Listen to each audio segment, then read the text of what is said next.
Okay, सो goodwill chapter 3 marker question की series चल रही है हमारी। अब आते हैं क्वेश्चन नंबर 11 पे। तो क्वेश्चन नंबर 11 बोलता है आपको, क्वेश्चन नंबर 11 बोलता है सनी एंड रोहन, अच्छा, Sunny and Rohan were partners in a firm sharing profits and losses in the ratio of 2:1.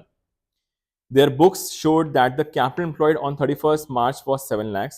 The average profits earned by the firm were 90,000. Goodwill, calculate the value of goodwill on the basis of 5 years purchase of super profits, assuming that the normal rate of return is 10%. तो यहाँ पे goodwill निकालना है आपको 5 years purchase, अच्छा super profit के हिसाब से निकालना है। सबसे पहला काम होता है हमारा, जो चीज निकालनी है उस चीज का फॉर्मूला लिख देंगे हम लोग। So goodwill is equal to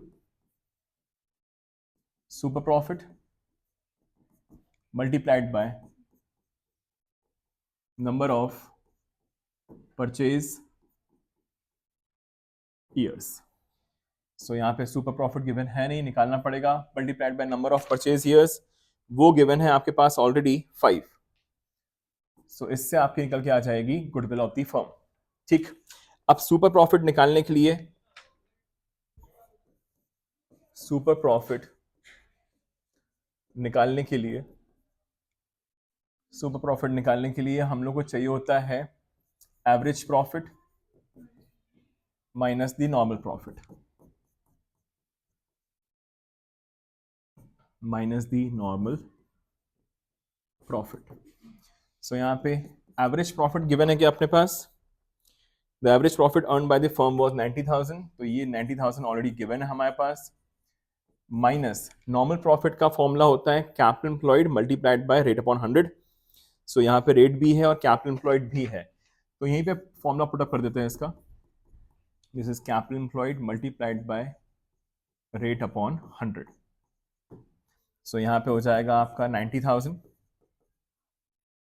minus capital employed given है 7 lakhs, 7 lakhs और 10%, तो 7 लाख का 10% will give you how much, 70,000। So यहाँ पे 90,000 माइनस 70,000 आपके पास आ जाएगा द सुपर प्रॉफिट एज 20,000।